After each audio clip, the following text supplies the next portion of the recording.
this as a recording, I myself signed up for a talk today that's going on right now. And I know I will get the recording either this afternoon or tomorrow so I can watch it later. So appreciate anyone that's watching this. As a recording, like always, you can submit your questions to me at the email lmbcounseling@lmbcounseling.net. That's also at the end of the presentation. As soon as you didn't grab that. This is kicking off kind of our fall and spring of 2024, 2025. We have a lot of different talks that we're going to give. They're all different and all new. So if you've heard talks from me or Taylor before, these are all new topics with new information and some new strategies, as well as some ones that we know that work really well.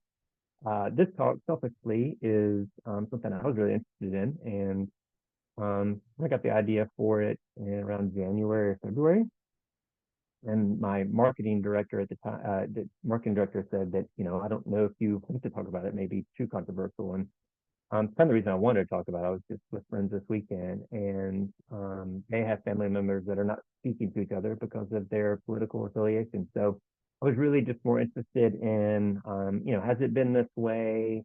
What got us to this place where we are family, but we will no longer talk to each other because of who we have or may vote for. And so I just got really interested in how we got here, what's going on with the brain that potentially is conscious or subconscious that leads us in those directions. And then obviously create some systems and some tools that helps us delve back into having better conversations, whether they be political or something else in the future, so we can start bridging these gaps that we, or maybe, as you'll see, some other entities have allowed it to get to the place that it's at. Like always, we're going to talk about, what it looks like, what the problem is, what's going on more from a kind of biological evolutionary perspective, the things that are at play, mechanisms, chemicals, that kind of potential contributors. So things that have been around or maybe even amplified. I think a lot of times the phone or the internet itself gets blamed for a lot of this discourse or lack of discourse. And as you'll see, sometimes that may be true, and then in other ways it may not be true. Just for reference, look this up. There used to be duels when you had a disagreement with your political partner, and the last known recorded political duel was 1859.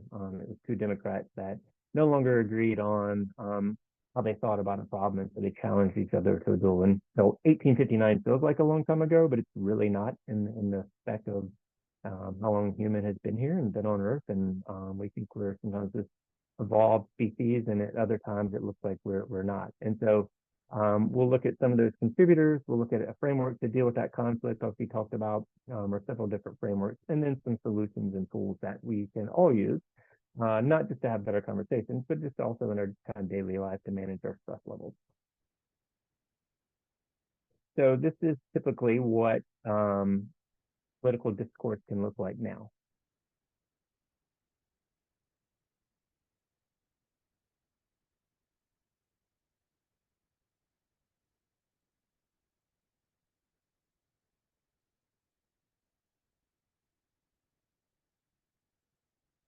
Point being that we can be really pretty loud to each other, just necessarily when we can't see each other. And then when we remove some of those barriers, those things become a little bit more civil. I think it's oftentimes I equate to when people cut in front of you in line in their car.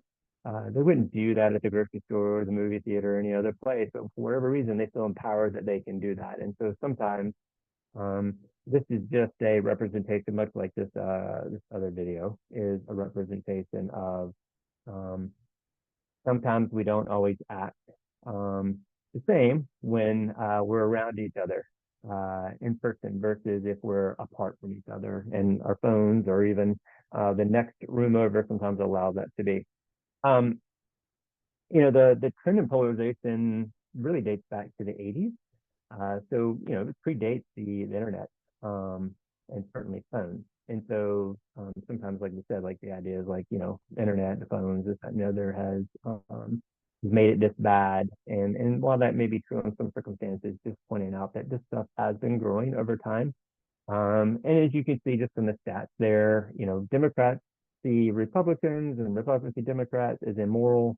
40% of parents would be upset if their child married someone in the other party, kind of getting back to we don't, in some instances, we will disassociate from our friends and from our family because of the way that you may feel about a particular issue. And so we'll look a little bit more closer at how we got to that kind of thinking. A lot of it has to do with more emotional stuff than it is cognitive. Um, so the idea of when you do these kind of polling of like, how do you feel about this issue, this issue?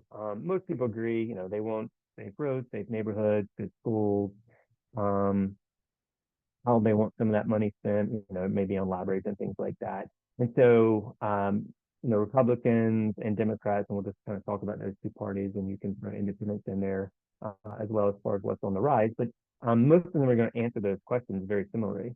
But if you start introducing the limbic system, the emotional side of things, that's when things go sideways. And no, absolutely not. And that's when the fear and a lot of other chemicals, neurochemicals come online and cloud that thinking to say like, I know we agree on most of these things, but there's just one thing over here, absolutely not, and you must be a horrible person because you think of that thing in that way. So I know this is a little hard to read, but the point is from 94 to 2017, liberals have become more liberal and conservatives have become more conservative. And so the line is just constantly moving towards being more liberal and more conservative. And so that if you just think of that, if conservative and liberals were close together on a line, they've just been slowly moving farther apart, kind of going back to that gap I was talking about before. So the gap is further, even in 30 years, you go back to 1994 to where we are now, between 2017 and 2024, it has not shrunk, it's only grown. And so kind of going back to 1994, that even predates the internet. And then you can start seeing the shift if you want to kind of put that in the same lines of what comes along with technology and the ways that we communicate and the way we get our information. And 1994 was the beginning of cable news, and in 2004, we obviously had a lot more cable news and what's called the mainstream media. 2020, 2017, and really in the 2020s, you not only have mainstream, but you also have a lot of independent media. And sometimes that could just be someone's blog, and someone that has doing a weekly newsletter or has a podcast or a YouTube channel, things like that. So it's more fragmented now as far as ways that we can get our information, or particular political information, which in some ways is good. In some ways, it may not be good because it gets us more centralized in what we're listening to, and therefore maybe less perspective by listening to other things or being exposed to other things. So it's kind of like, what are the things not to discuss? And like I said, when I was mentioning this to my marketing director, it was like, politics is maybe too spicy. Sometimes mental health is too spicy. What is, what isn't? And depending on who you talk to and the generalization of the demographics of that age range, what is mental health? What is not mental health? Sometimes career, sometimes it's like you're not supposed to ask high school kids sometimes, like, hey, what do you want to do when you grow up? Certainly DEI, the where do you want to go to college sometimes can be a hot button topic, particularly gender and sexual orientation, and then world affairs. I mean, you can take two of the hot spots right now that most people know of. It's the Ukraine and Russia, and then what's going on in Israel with Palestine.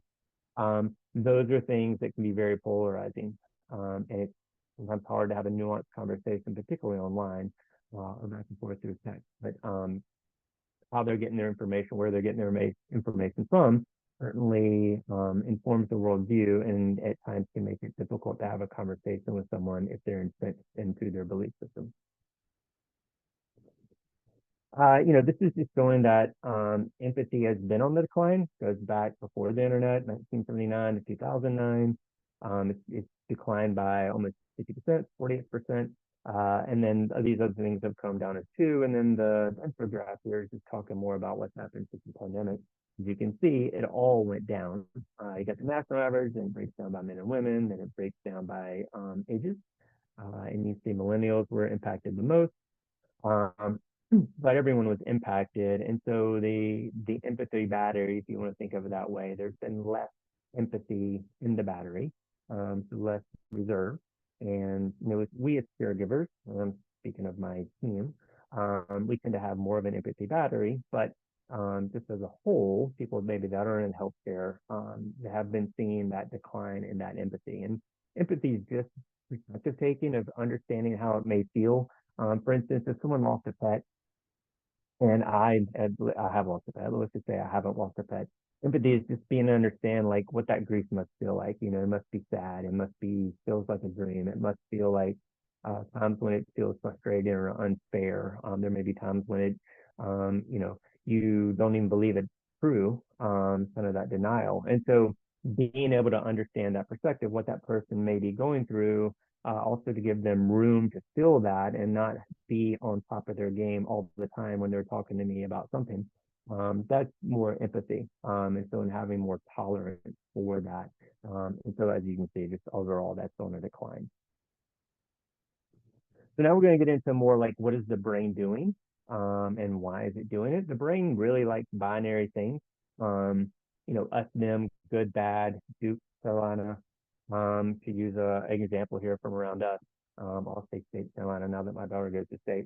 But it does that because it takes a lot of energy when you can't count. It takes a lot of cellular energy, and the brain uses the most cellular energy by far, 20 to 30% of all the calories that you're going to consume today is because of what your brain is doing. And so when it can say us versus them, good, bad, kind of all these things, it means the brain doesn't have to work as hard to kind of make sense of the nuance. And so we'll talk more in detail about what those are, but just think binary. This is what the brain does: salt, sweet, good, bad. So the brain gets dopamine when we enforce accountability for a wrongdoer. So you can see a lot of, I don't care if it's next door, but a lot of the platforms, you'll see people speak up and go after someone for something that they did or said or posted or whatever it may be. And so the brain is getting a reward because it thinks it is punishing someone that did something wrong. So you can see how that would be behavior inducing because dopamine induces behavior. And if you do something one time, you're more likely to do it next time. That's kind of how dopamine works, pushing you towards an action. It's not what you get from the reward, it's pushing you towards the reward. Um, and so instinctively, that would be from an evolutionary perspective, that would be very helpful, particularly not that long ago when we were in smaller groups. And so if someone was doing something wrong, get on them for it because we need you to cooperate with the group so the group can survive and do whatever it needs to do. Um, and this obviously predates the internet, predates phones, all this other stuff, because we can see this in studies up to starting at the age of 1. Babies will punish a puppet if it misbehaves. And so that's not necessarily exposure and modeling. That is just something biologically ingrained into the brain to react in a certain way when the environment evokes it. So that's really important to remember. Like this is not a new phenomenon from a brain standpoint. It just may now be in a different environment and have more opportunity to act, given what that environment is, because it's a virtual environment. But it comes from a very biological, evolutionary safety space. And so what happens is when you get punished, if you're on the other end of that, it feels like physical pain because the physical pain center and the emotional pain center are side by side in the brain. And so particularly for any of those who are listening that have teenagers, when they feel socially ostracized, they are feeling like that physical pain, like someone came and kicked them in the leg, but that pain persists. It's like having a leg ache when you're growing up as a young person, and I had that. And it just didn't really go away, even if you took some medication or ibuprofen or aspirin or something. And so you can think about why, from an evolutionary perspective, why that's important. Because if you're feeling that pain, you would want to avoid that pain. So therefore, you want to do that behavior again in the future, and then you would get back in the good graces of the group. And so these things are already set there in our brain, just like when young teenagers, there's this social, emotional region of their brain that awakens that was not awake prior to that time because it's geared towards getting back to the group, finding people that you attach to. That's why you see teenagers, tweens, do all sorts of interesting things just to try to find their group. All this is It's something that happens naturally, and we just have to be aware of the environment we're in, and should it be acting in the way that it's acting, given that situation. We've got tribalism. Kind of boil that down. We tend to think, kind of going back to that binary, we tend to think things as a monolith. And so a monolith makes it really easy that if someone in the group that you are not so sure about, or maybe don't even like, if they do one thing that you don't like, it could be the way they're dressed, something that they said, you immediately assign something to them that says bad, right? And so it makes it really easy for the brain to say bad and good, to make these decisions safe, unsafe. You're walking down the street, you immediately, or someone gets on the bus, whatever the case may be, you're immediately deciding like good, bad, good, bad, good, bad. Because if it's bad, now you've got to be in a different state, which is more of a fear state, to be on awareness. Which is good is you feel safe and secure, and therefore you don't need to be in a fear state. Um, and so the tribalism is about that. It's also that mob mentality, which you could, in some ways, it's kind of like peer pressure, positive or negative. But there are cells in your brain. The brain has a lot of different regions, and they're kind of dedicated to one thing or many things concurrently. But there's cells in the brain that react to that mob, to that group setting. That's from an evolutionary perspective as well, because it's easier to go along to get along. That's why you got the Jareds running off the cliff here. Um, Not know where they're going, but it looks like a good time, so we'll go. And so all these things, kind of bringing it back, like it's instinctual in us, and they're kind of pre-programmed to operate in a certain way. So it's back to being aware of it, your human condition, and your environment. Obviously, defense mechanisms are wonderful. They keep us safe. They keep our ego, our brain, our emotional self intact. If we went around all day ruminating about all the things that we've done wrong, then it would be catastrophic for the species. And at work, sometimes we see this in the form of like it could be depression or anxiety, high levels of depression and anxiety. But defense mechanisms serve a purpose, and oftentimes they're a good purpose. Knowing that they're there when they should be there, so denial, projection, displacement in particular, of like putting that off on the other party, for instance, whether it's Democrat or Republican. And then intellectualization and rationalization is more like, how could you be so dumb to vote for that person because they have this point of view? Can you not see that this is a better point of view? This is the smarter point of view. If you don't think that, then you must not be smart. And so you put people into boxes based upon one thing that they may think. And so these defense mechanisms allow you to act on that in a very natural way if you're not aware of it and if you don't check it. And then you keep acting that way, you keep believing that way because it goes back to that monolith. It's just easier to do so. It's easier for the brain to do so in particular. So then you've also got your wiring. So you get your negativity bias, your confirmation bias. Negativity is just we are wired to for fear first, and that's just a survival instinct, and then everything is kind of secondary to that. The reason why you are no longer hungry if you're in a fear state, because hunger is secondary. So if you're dead, then you have no reason to be hungry.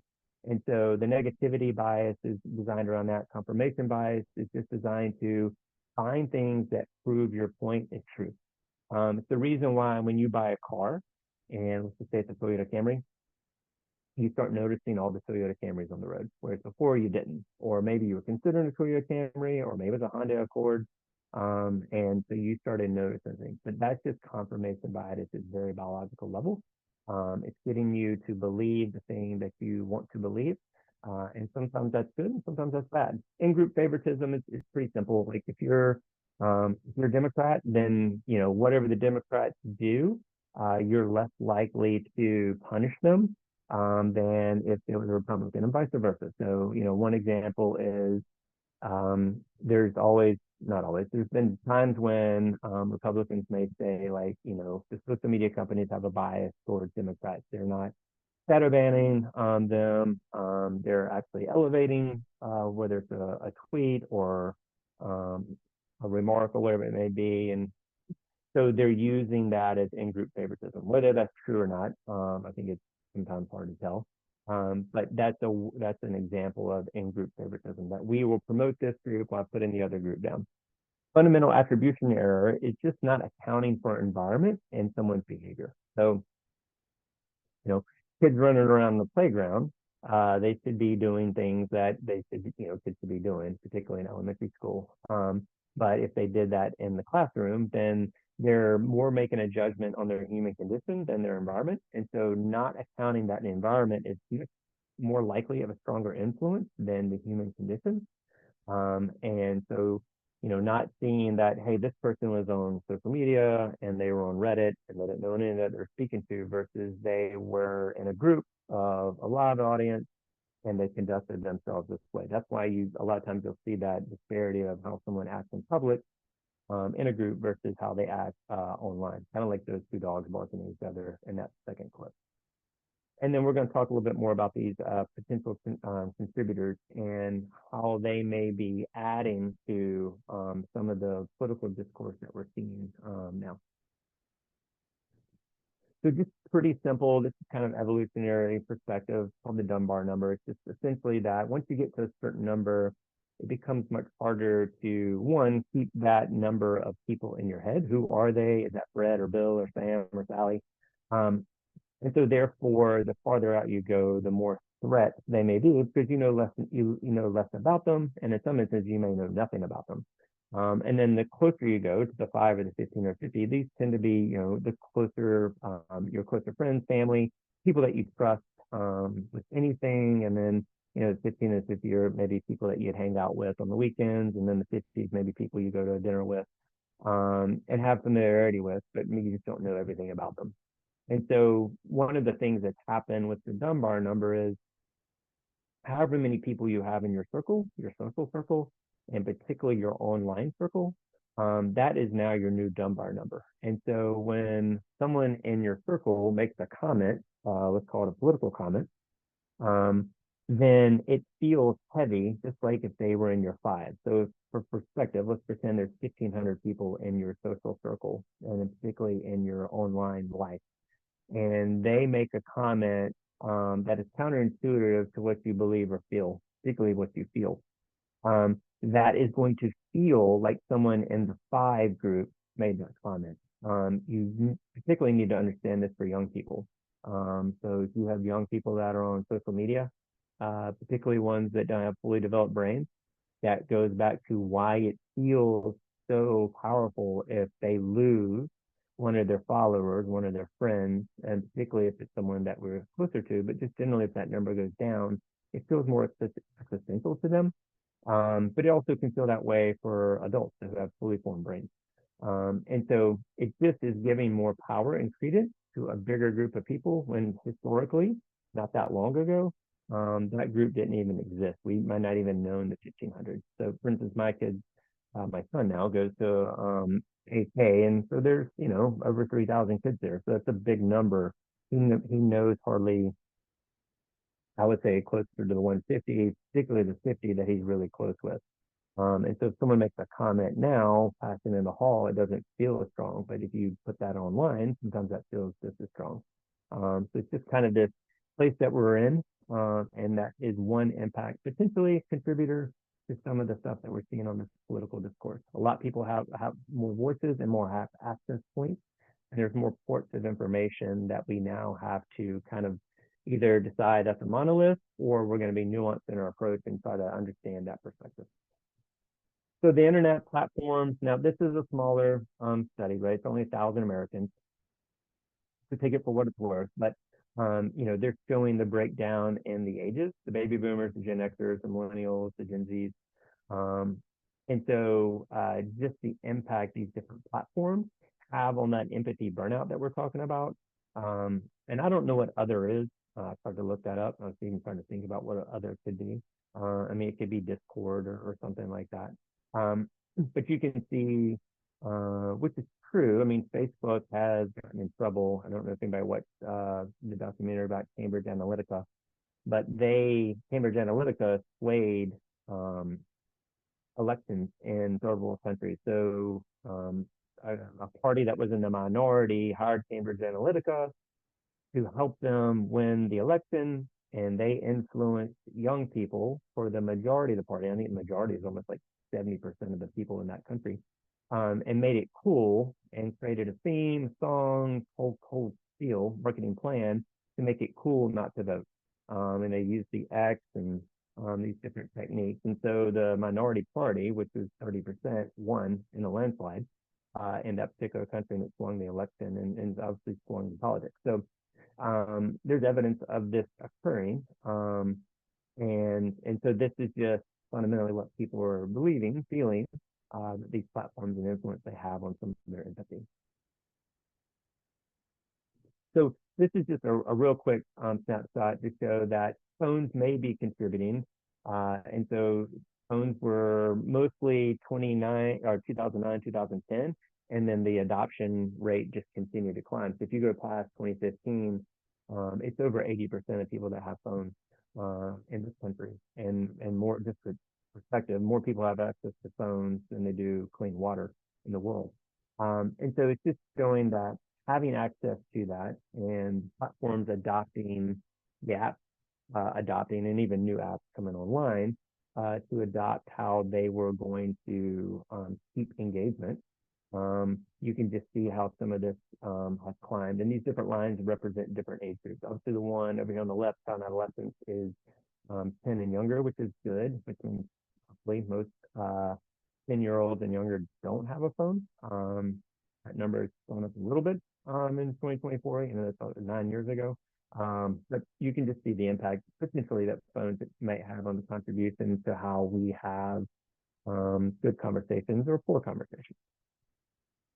And then you've got the magnification of the platforms itself. And so we know that bad news, let's just call it moral outrage, travels 6 times faster than good news or normal news.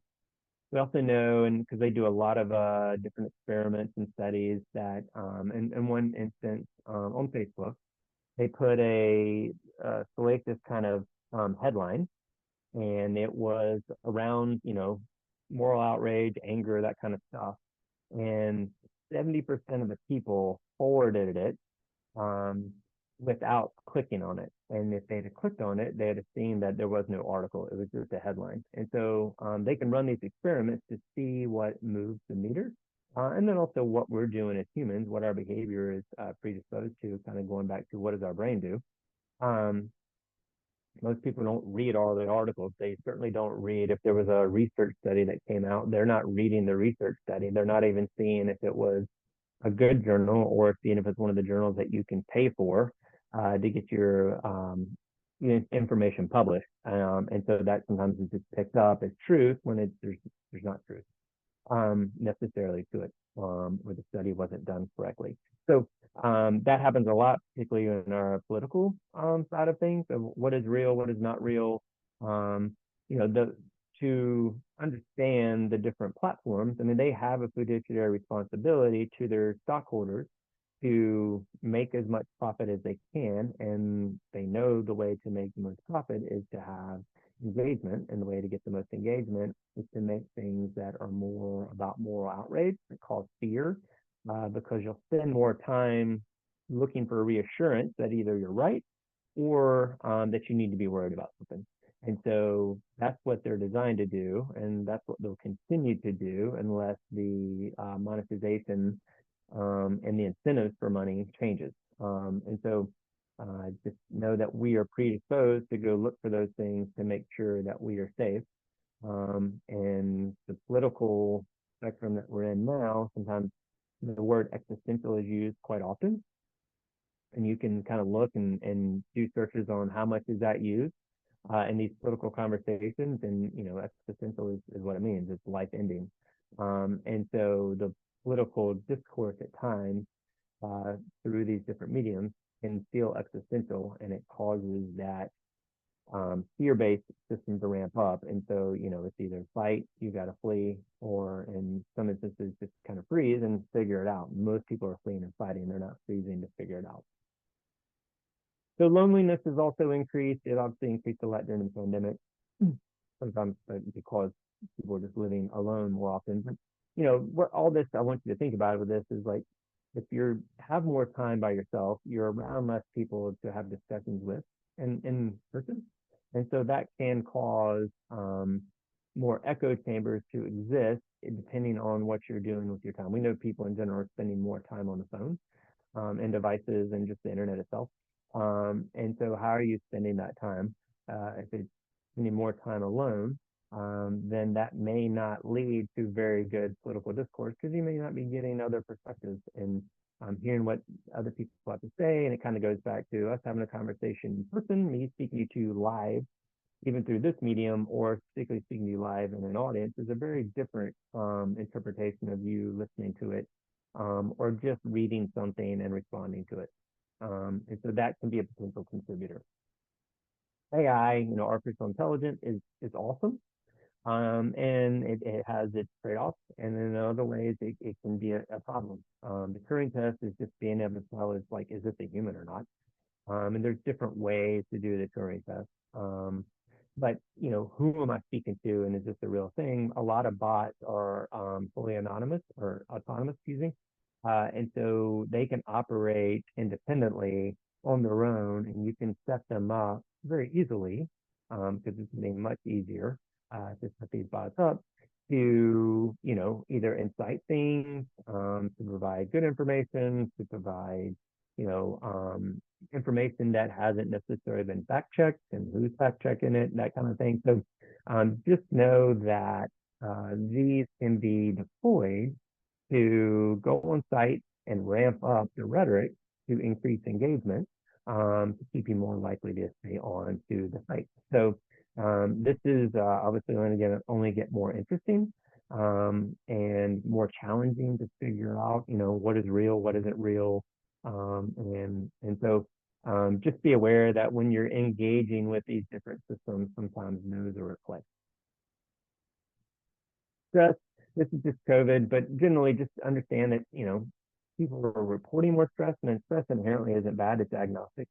How we decide the narrative around it, that you could say this, given this talk is very stressful, it's overwhelming, it makes me feel uncomfortable, and I feel very intimidated that I may get something wrong, someone may not like what I have to say, we get negative reviews, those reviews would get out and it could shut down my company, right? Those are the narratives that you can do if you choose to, and you could say that's anxiety, but it starts at the base of the stress response system. So a lot more people are identifying with stress, particularly the younger you are, the more they're identifying with stress. And so that is a contributor to how we are managing situations, as we'll talk about here in a minute, and how we're processing information from a cognitive level. Because if our stress is up, we're more in an emotional place and less of a cognitive place, so we're more likely to react from that emotional place than from a cognitive place. Anxiety is also just overall, like pandemic, late pandemic, it's gone down, but point out, like, depending on the age, and if you throw teenagers in here, like, anxiety is really high, and anxiety is a false narrative about your stress state that doesn't have an answer, but it causes you to pursue the answer, and it's never really satisfying once you get it. So you must continue to pursue to look for the answer. And so when you stay in that loop, and you overlay that with, how is the election going to go? Who's going to win whatever race you feel like is important, whether it's the governor's race, presidential race, Congress, all the way down to your school board, those kind of things. Like, it can put you in a really bad headspace emotionally, and so it becomes harder and harder to actually engage in the nuance of discussion and understanding perspective that we'll talk about in a minute. So solutions and framework. We'll talk about all these in greater detail, and then we'll talk about some tools that you can overlay with these solutions and frameworks. But we're big on the practice and talking about emotional temperature, as just what I was hitting on before. Understanding that as your emotional temperature rises, so 1 to 10, 10 is the highest, that the more it rises, the more you're diminished cognitively. If you get to a 10, for instance, then you may drop up to 30 to 40 IQ points because you are not processing information as the way you should be. That may be required in that moment. Most of the time, we don't need to be a 10. But if you relay this to kind of our political discussion, like, if you feel that afraid and that much fear and that much anger about what's going on in this political moment about a political party or a candidate or whatever comment, then you are no longer operating from a cognitive place. You're not processing information, you're not understanding what is being said. You're doubling down on what you believe, you're doubling down on what you normally do. So if you fight, and fight could be through words, or it could be like, I'm going to just not be friends with you. I'm no longer going to hang out with you. I'm not going to go to Thanksgiving with you, even though you may meet my daughter or son. Um, then that is compromising, obviously, your ability just to kind of hear the other perspective, also just kind of stay connected. So it's just doubling down and widening the gap, widening the gap. So you'd want to be, from a system perspective, you want to know what your emotional temperature is. You'd want to check in with that. You'd also want to check in with it if you are deciding to step into the environment of watching something, reading something, hearing about something, having a discussion with someone. You'd want to know what your emotional temperature is before you do that. If you're at a 2, cool. If you're at a 5 because you had a day, you need to be aware of that, because it means you're more likely to become compromised much quicker. And then as we talk about tools and things that you can do to kind of get that temperature down, then you can kind of interject. It's almost like getting into an ice bath and like, all right, I'll get in. Now it's too cold. I'm going to get out. But all right, now I'm going to go back in. And so I see if I can tolerate it more, and then I'll get back out. And you're just learning to adapt your body when you do that ice bath. This is the same thing. You're learning to adapt your mind and your emotional temperature to these environments when you choose to go into them. So, one thing is manage your media diet. That means careful where you're getting your information. If it's one source, you may want to add kind of like, you wouldn't just eat fish the whole time. At least most of us won't. Even if you're on a carnivore diet, you may eat several different types of meat. Or if you're vegan or whatever you want to interject as your metaphor or example. So, you would like to hear different perspectives and hear what those people have to say. You want to make sure they're trusted sources. While you may not agree with what they have to say, at least understanding the perspective that we share, whether that's through having a real conversation, reading articles, watching YouTube, listening to podcasts, whatever it may be, it's healthy to have kind of a potpourri of different places that you get that information, rather than relying on one source. So just having diversity in your media diet can be very helpful through different platforms and different mediums. Understanding what you control and what you don't. So oftentimes people are getting frustrated because the other person won't come over to their point of view. And most people are motivated in 3 ways, right? They're motivated through agency, so having control over their outcomes. They're motivated through relatedness, and they're motivated through competence. And so if I feel like I need to be confident about the Democratic platform, I think that was just released, or it's being released right now at the convention, or the Republican platform, which was released last month, then competence is the one way to do that. Then you'd have relatedness to people in your party, and then you feel like you have agency out over your outcomes. But what happens is the friction is, if the Democrats also have that perspective, and they're different perspectives, figuring out how to control what you can control, and understanding that you may not motivate the other party or the other perspective by using your normal tactics. Even when you get a child to do something that they don't want to do, they may have done it because they felt like they had to, or felt fear if they didn't do it, but ultimately, did it change their perspective? Like, we're going to sit here until you eat your peas. Well, play that out 10 years from now. Are they still eating their peas? Did they learn the lesson? And so if you look at that on a scale when it comes to these political parties or anything for that matter, it's like, what can you control and what you can't, and trying to control the things you can, and learning how to adapt to the things that you can't, which may allow you to have better outcomes. So empathy enhancement, this is a lot of stuff that we're taught in grad school, but most people aren't taught.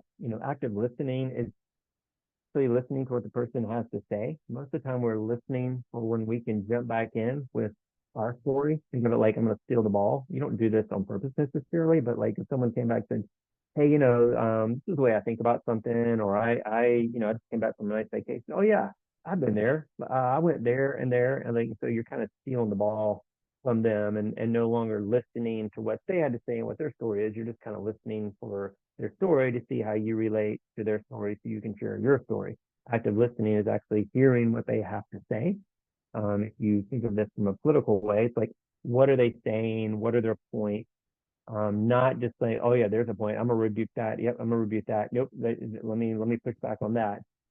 It's listening to what they have to say and giving them the space to actually say it. Asking open-ended questions is very helpful, particularly what and how. Why sometimes can be more accusatory and can put someone more in a defensive position. But like, what makes you feel that way? What makes you think that way about that policy or that particular section of that policy? Or, how did you decide who you wanted to vote for? How did you decide, which perspectives you wanted to take? So the hows and the whats when it comes to opening questions generally just more, I guess, less defensive when you ask them. It still may raise a defensiveness, but it just from that emotional temperature, it may not go from a 2 to a 7. It may go from a 2 to a 3 or a 4. And so it allows you to kind of stay in that ice bath longer with that person you're having a conversation with. Paraphrases just simply says, all right, so like it sounds like this is what you think about this particular thing. This is why it sounds like you are in favor of this particular cause, or why you may be, you know, um, voting for this particular person. So acknowledging the feelings is important. Like, yeah, I mean that must stink. I mean that's hard. That's frustrating. That's scary. Whatever it may be. It allows you to align, even if you don't necessarily agree with the tenet of the argument, but at least you're saying like, all right, I can understand that, right? It's going back to that empathy. I can understand where you're coming from on that. And I'm also feeling scared about the election in the same way that you're feeling scared about the election because you're concerned about how this may turn out and what this will do for X, Y, or Z. And so now you're kind of walking rather than staring off at each other. Having your own self-awareness, which is kind of going back to that emotional state, also what your beliefs are, your values, where you're getting your information. Could it be that you don't know everything there is to know about something? More likely, yes. But having that self-awareness and that curiosity to be able to and willingness to learn from other people that maybe you don't necessarily agree with. There's a guy named Daryl Davis, and he is a Black musician. And I think to date he has converted at least 66 people in the KKK, right?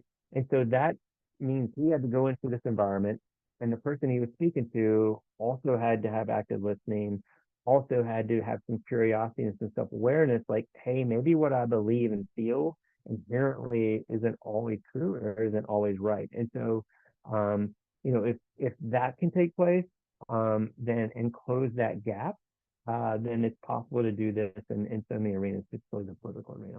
And then seeking those diverse perspectives. So not just filling your cup up with things that you already know, going back to that confirmation bias, and maybe leveraging confirmation to say, let me confirm that this isn't right rather than it is right. So you can hopefully be, if anything, just kind of learn from different things. You may not necessarily agree with it, but you're certainly learning from it. So it's really important to understand the conversation you're having. So kind of binary in a sense. If you're having a intellectual conversation and someone is having an emotional conversation, and you can relate this to like your spouse or your partner, you may be problem solving like, hey, I need you to, maybe consider doing this or that. And they're in an emotional space, they're in no place to hear problem solving, solution focused, fact based stuff. Because they're operating from their limbic system. So think bottom up and top down being the cognitive, bottom up is emotional. They're no place to hear what it is that you're trying to say about their, to solve their problem. They're needing to be heard. They're needing to have the empathy, the validated. So they're feeling those feelings, and hearing that allows in some ways to get that emotional temperature down, as long as they're not ramping up too much. So mirroring the correct conversation, understanding the conversation you're having is very important if you're going to kind of step into this world and try to take some different perspectives. So follow the healthy human approach. One is the healthy human recipe. We're going to talk a little bit more about that in a minute. Um, and then understanding and respecting your own boundaries and knowing your values, but also respecting other people's boundaries and knowing when not to push and knowing when it's okay to be pushed. Creating an optimal environment for the discussion. And so sometimes that's one-on-one. It's probably not at a rally or a march or things like that, kind of go back to that mom mentality. But, when you can change the environment, it allows the human condition either to be optimized or to be compromised. And so just understand the environment is a great way to set the tone for those hard conversations. And acknowledging like, hey, I'd like to learn more. Now this is going to be hard, but let's help me understand where you're coming from on this. Um, and then recognize and embrace your body's responses as opportunities for growth, right? So you could say this is going to be very difficult. This will be very stressful. And if you label it that way versus like this is going to be like anxiety provoking and I'm afraid that I'm going to lose it, and like the narrative that you put around it will help the body orientate to it, and that can be positive or negative. But if you're like, well, I'm just going to go try to learn about some different perspectives, and maybe you do that offline through your own research, and maybe you actually decide to have a conversation with someone that that doesn't believe the things that you believe on a particular topic. But you're seeing it as a growth opportunity rather than you're going to battle. That will have a very different outcome, and it will change not only just the neural pathway development in your brain, which is very powerful. It also allows you to have more opportunity in the future to have future discussions because you're going to work on that path rather than the defense path. The tools you can use, and we'll talk more about these. So that was the system, kind of the molecular temperature ways to approach it, things that you can use, paradigms you can use to get into thinking and doing harder things. This is things you can do if your temperature gets too high. And so a way to get that temperature down. So mediate and modulate, pretty simple. Like mediate is things that you can do in the short term. Think of like, I'll take an ibuprofen because I have a headache. Modulate would be doing things that if my headache is, let's say it's a stress headache, that modulate will be things that I can do to manage my stress better so I don't need the headache. And so mediate short term, asthma inhaler kind of thing. Modulate is doing things that you can get your body, your lungs, if you're going to use the asthma example, more conditioned to doing things at harder effort over time. And that may take years, it may take decades.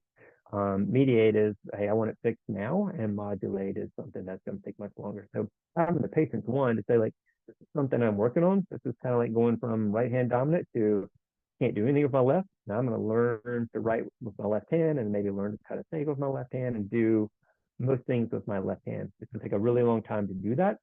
And if you have the mindset of like, I want it fixed now, then you're going to obviously feel frustration and probably give up. So understanding those two systems and how they work together. Body scans, like we talked about with that emotional temperature, particularly if you're about to do something hard, and we tell everyone like do this before you walk into the house every day, just to kind of catch yourself to see where you are. That way you'll be aware of your interactions that you're going to have with your children if you have children, and with your partner or whoever it may be, even your pet. But doing these body scans are very helpful. You don't have to do it every hour, but you could set a routine for when you're going to do it, particularly when you're going to do hard things.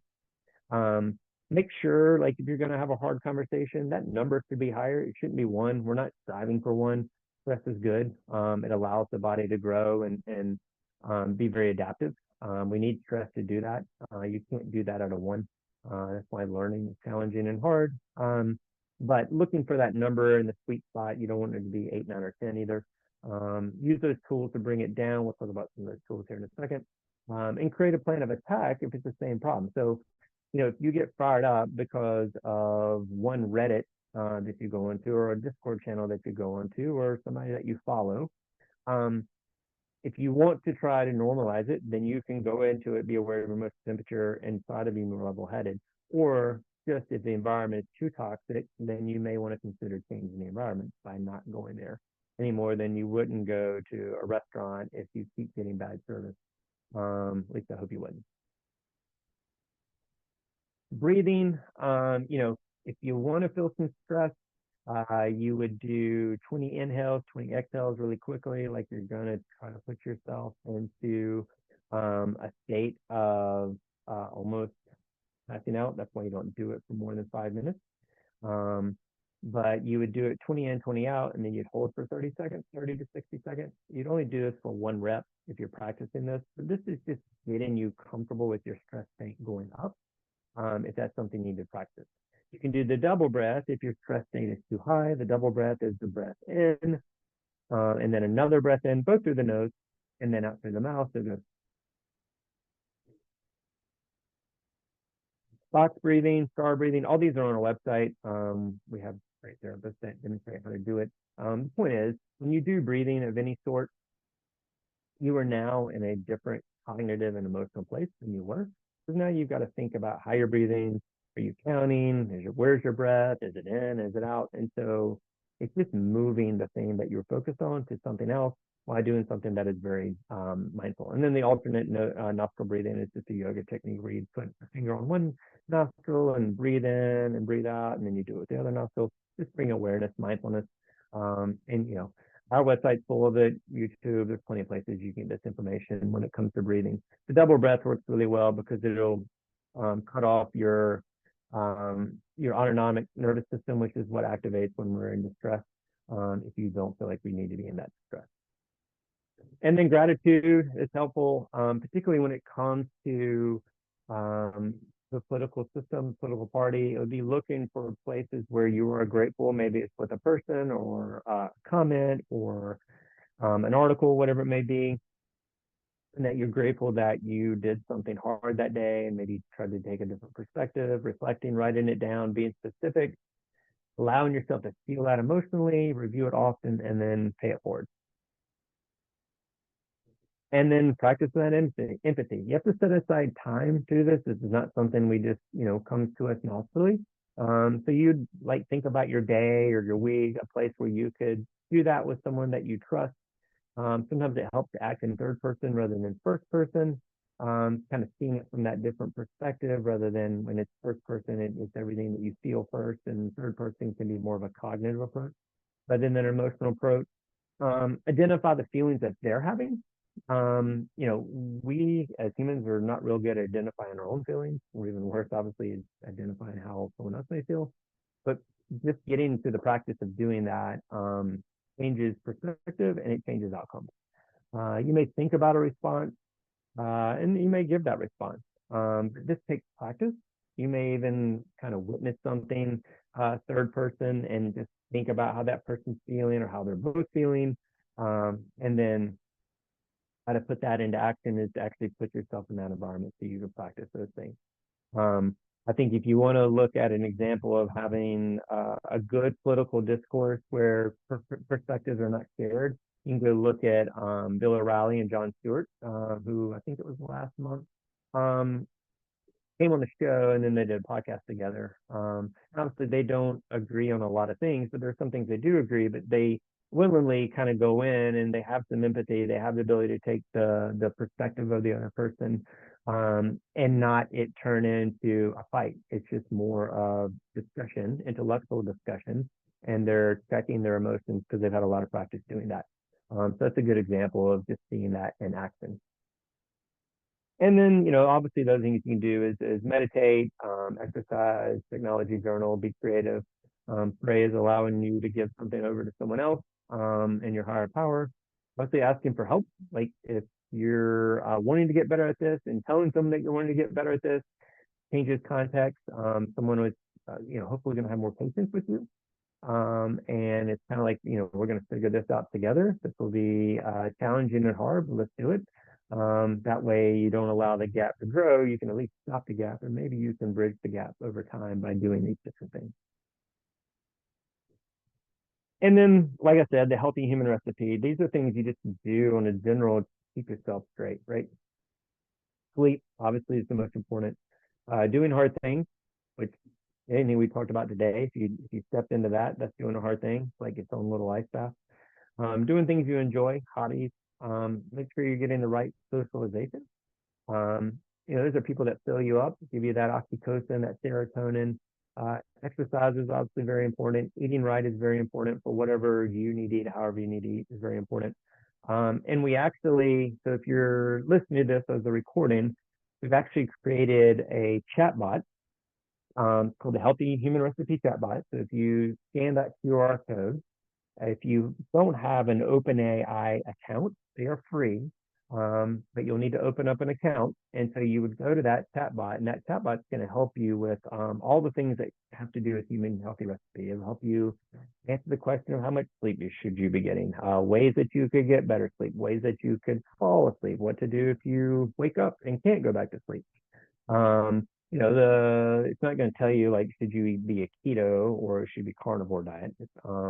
But it's going to help you find things that you may be interested in.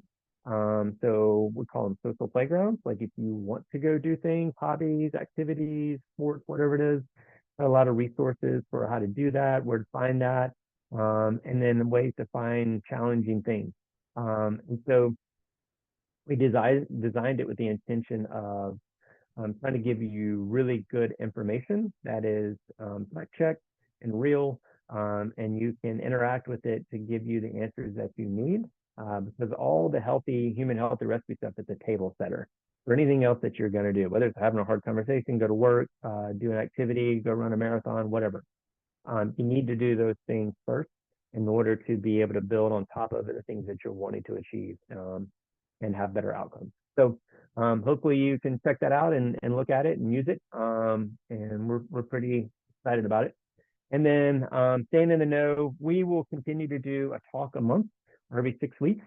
Like I said, we've got a bunch that we've created, whether it's resiliency or some more new stuff around anxiety or technology or distraction, growth mindset. And if you'd like for us to come out to your organization, school, church, wherever it may be, happy to do that as well.